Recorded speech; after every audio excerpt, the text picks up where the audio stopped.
You're listening to Consolidate That podcast.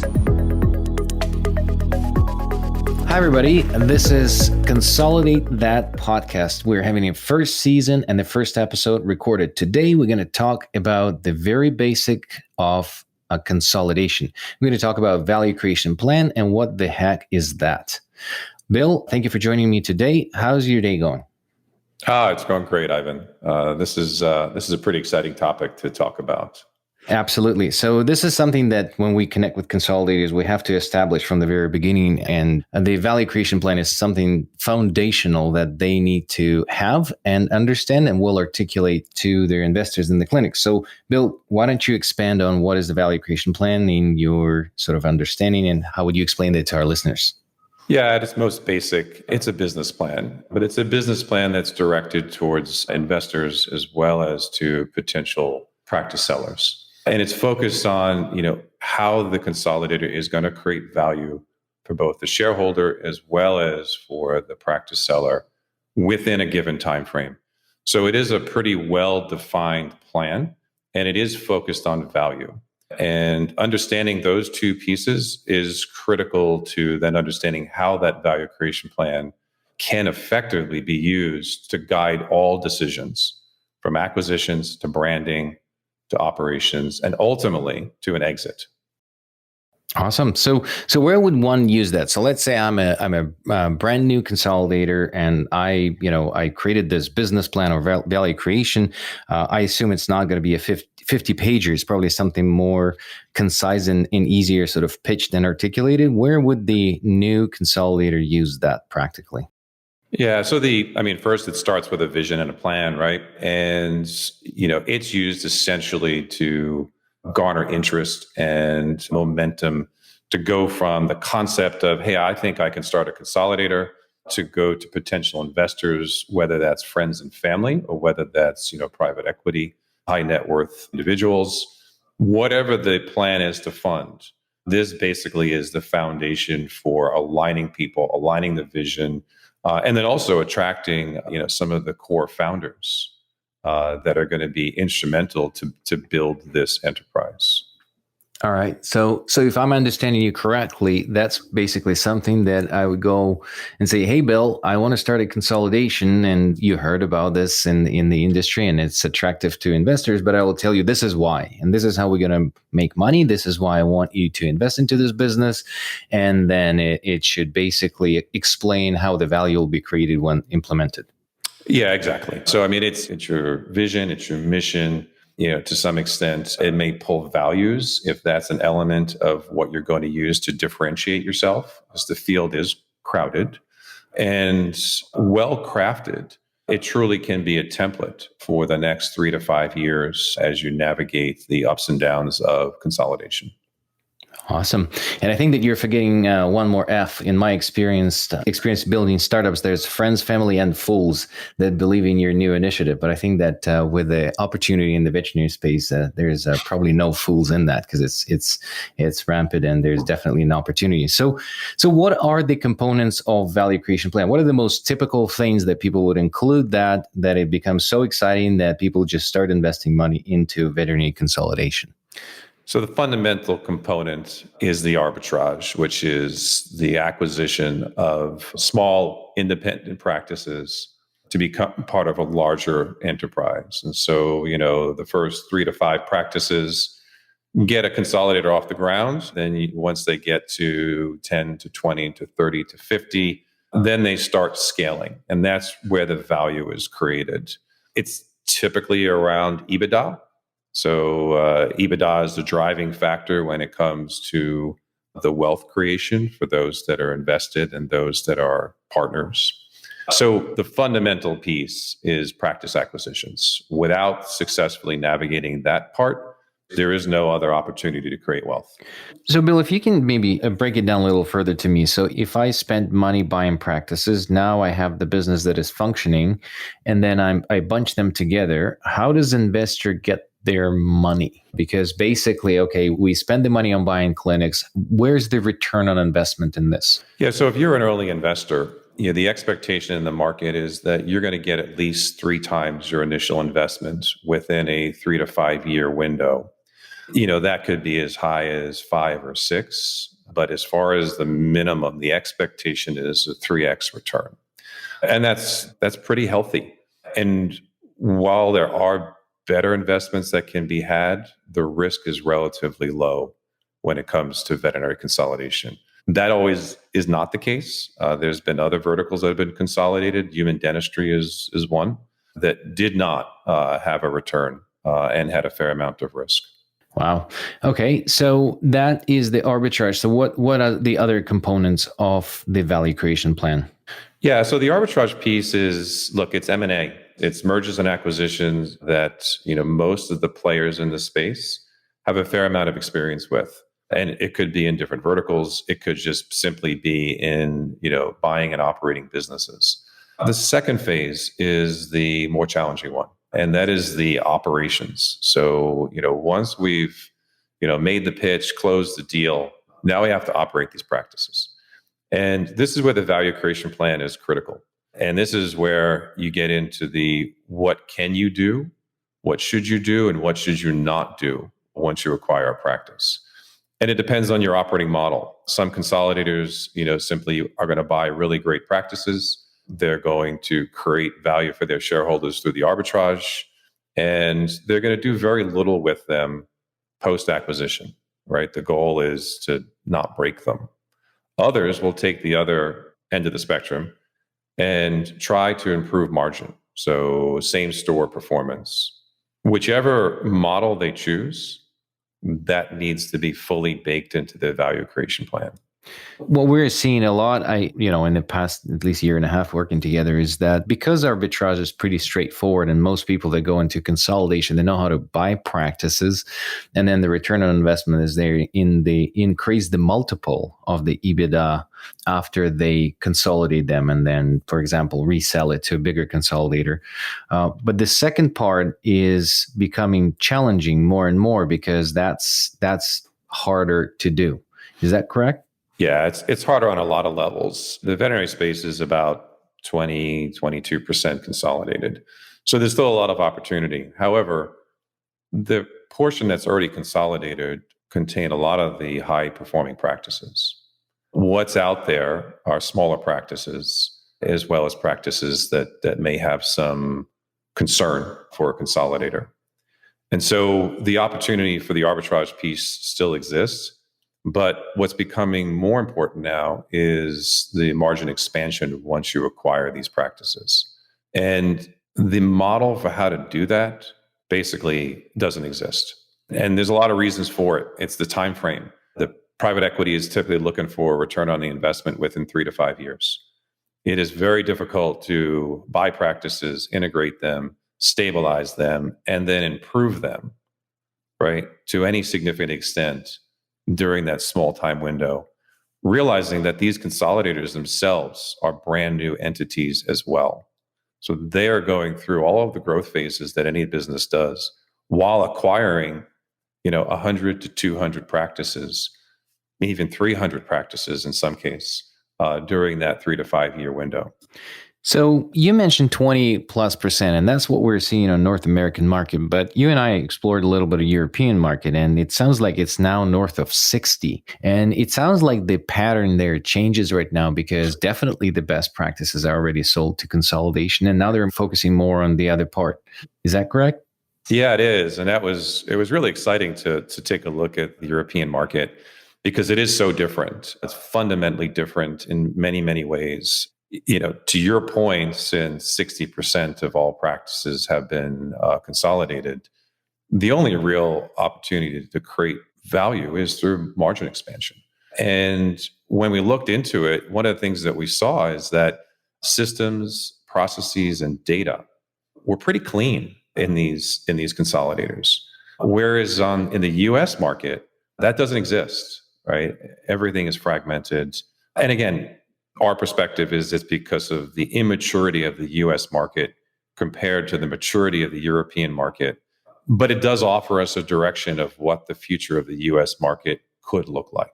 So what is happening, what I'm hearing you're saying is that right now it's still sort of that gold rush of let's buy the practices pretty quickly, especially what I heard. And I'm using this and stealing it shamelessly. But yesterday we had an interview on the other podcast where someone said that veterinary medicine is immune to COVID. I love that because it seems like we are actually growing despite the pandemic. And then right now, a lot of people with all the market volatility are taking money off the markets and now reinvesting in something progressive through COVID. And veterinary medicine seems to be one of those areas. Yeah, there's no doubt, and that's been seen through multiple recessions. 2008, I at that point had just built a new multi-million-dollar hospital and was faced with the reality. This is an emergency referral hospital. Was faced with the reality that there was no idea whether that was going to basically close because of the recession. And while we did see a decrease in volume and we did see a change in consumer or client behavior, it was nominal. It really was that human animal bond that basically continued to bring clients in the door, and they did what they could. And I think that's what we're going to continue to see. And that bond is only getting stronger.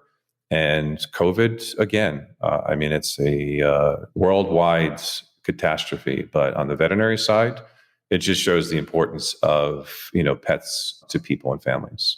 Well, there's a couple other factors that we observed. Is one of them is that people spending more time at home with their family, and there's no pets in the shelters anymore. All the pets are actually adopted. That's what I'm hearing from colleagues in the shelters, which is amazing. This is great though, so we don't have all those dogs in there.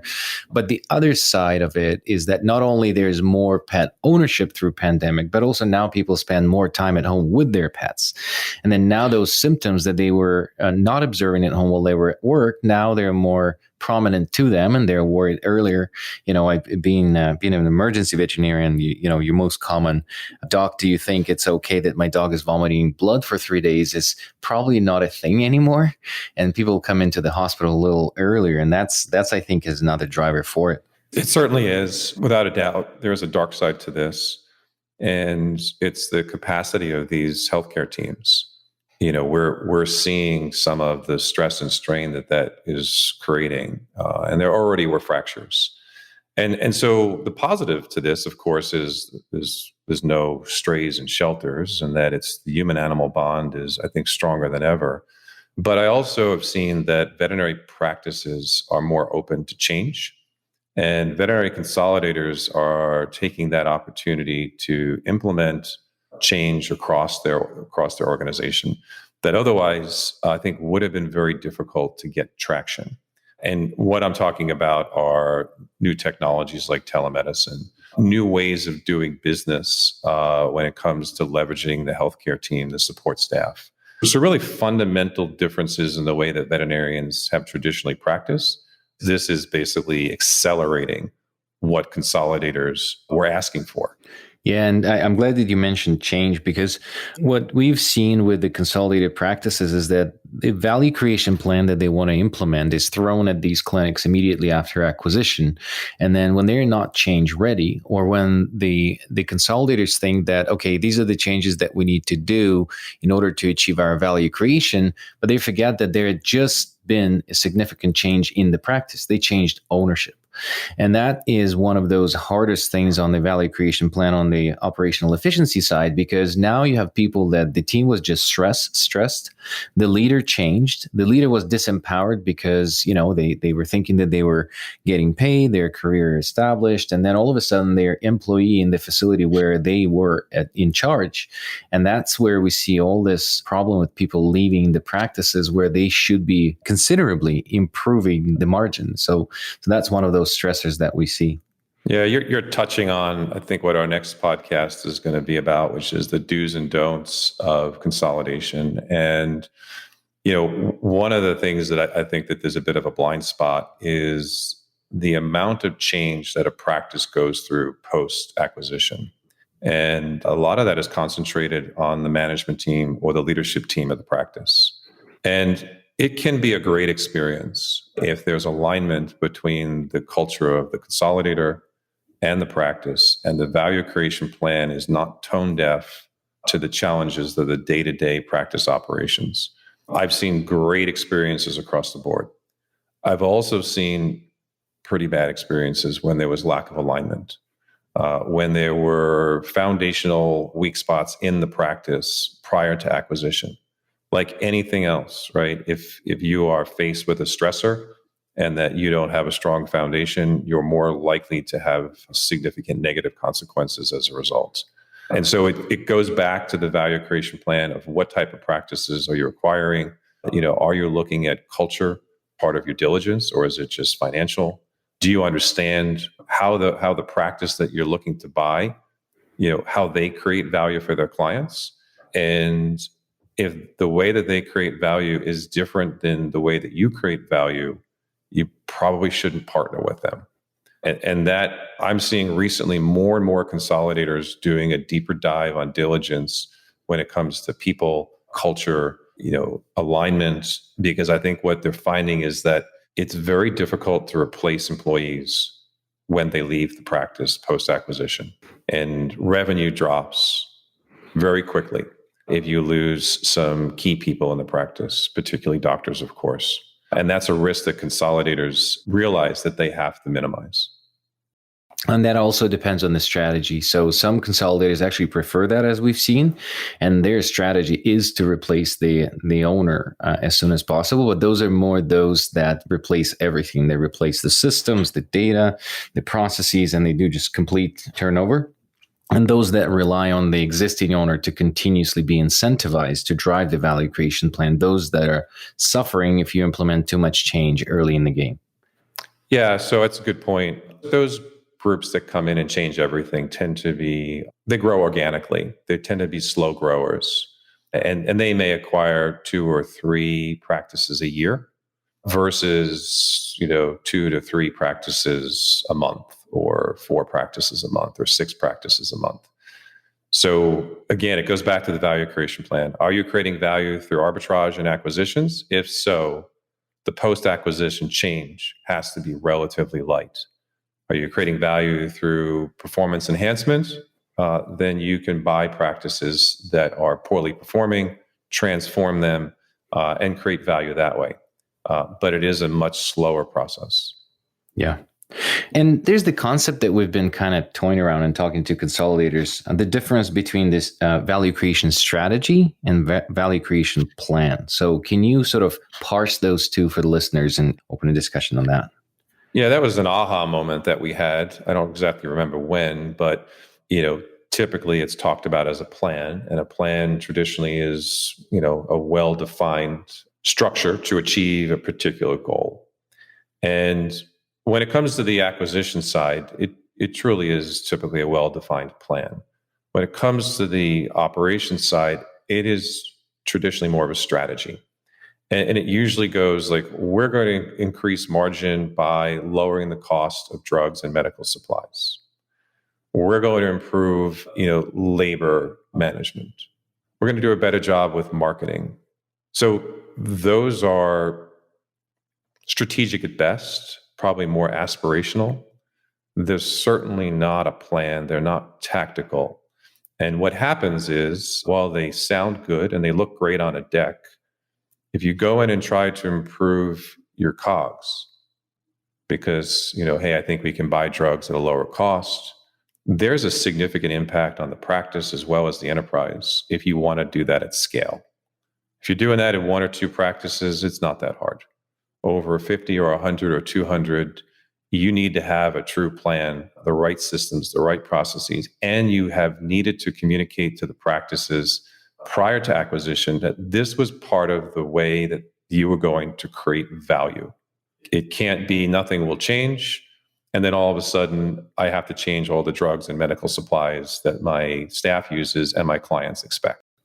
That's sort of a very important point that we've observed, is that once you have that in your deck, you should have a process. And that sort of, again, kind of dips into our next topic next week. But you really need to, after you articulated what it is, you need to have a subject matter expert that can create a process around how you're going to achieve that. Because if you're just going to say we're going to have better marketing, Well, then how do you implement better marketing? How do you roll it out? What is the time of return of your investment into this process? Is it within the window of your private equity fund? Like, is it within that 3 to 5 year? If you start improving, let's say, search engine optimization, that's a long process. So if you start implementing it across all the hospitals, it can cost you a couple grand a month if you use an external vendor. Is it going to give you a return on investment fast enough? So aside from just having a strategy, there needs to be a well-articulated plan and put in perspective through a very precise project and program planning as you acquire practice, determine which one needs that change, and then that change implemented and understand when it's finished, and then measure it as well. And that's sort of the art, I think, of converting the value creation strategy into value creation plan. Yeah, I would agree. Marketing is challenging. Marketing in veterinary medicine is local, and centralizing marketing is often part of what consolidators, do. And that alone creates significant friction. So it's really understanding the nuances of the business and what drives performance at the practice level. And then the consolidator also having an understanding of what is their capacity. How do they create value? And young consolidators that have a plan to grow rapidly create most of their value through the arbitrage. As they mature and they become more stable businesses and they understand their market and they can target practices better, then the opportunity, I think, is much greater to improve practice performance. Yeah. And sort of, I wanted to summarize what we've talked about and break down the two, because I was kind of toying with the math on this sort of sheet of paper here. So to break down the two, and Bill, correct me if I'm wrong in my thinking. So if I'm approaching the practice that has a revenue of about $1 million, we'll just use square numbers to articulate what we were talking about. Then if the EBITDA of that practice is 15%, essentially you can buy that practice now at about 10x, let's say. So you have 150,000 of EBITDA. And then if you buy it at 10x, this practice would cost you to buy $1.5 million. So you invest that amount of money. And then if you continue consolidating, there's been exits recently that we've seen in the last 2-3 years that were easily in the area of 20x. So if you didn't improve the second part of value creation plan, you just took a $1.5 million clinic and then you sold it at 20x and you sold it for $3 million. So that easily doubles the price of that practice. So that's just the first part. That's the arbitrage. But the second part opportunity is the improving the margin. So if you expand that 15%, again, using square numbers, let's say to 20%, now all of a sudden you can sell the practice at 20x 20%, and that would come up to about $4 million. So in 2-3 years after consolidating number of practices, you can buy practices at $1.5 million and sell it $4 million. Is that the 2 to 3 turn that you're talking about, Bill? Was I correct there in my calculation? I'm not checking your math. I was looking at the paper. I was cheating. So yeah, let me dissect that for a second. So you're correct in just about everything. And I think the point to drive home is that, yes, there are a lot of practices out there that have a 15% EBITDA.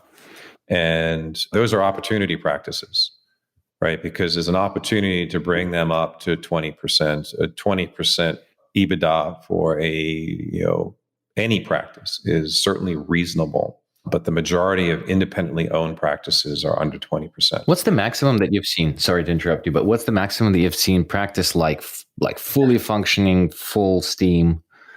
Yeah, that's another good question. Yeah, so I've seen them in the mid 30s. Whoa. But that's another podcast. So it is possible. The question is it sustainable? And the other question is, if you're a consolidator, should you buy one of those practices because they have nowhere to go but down typically?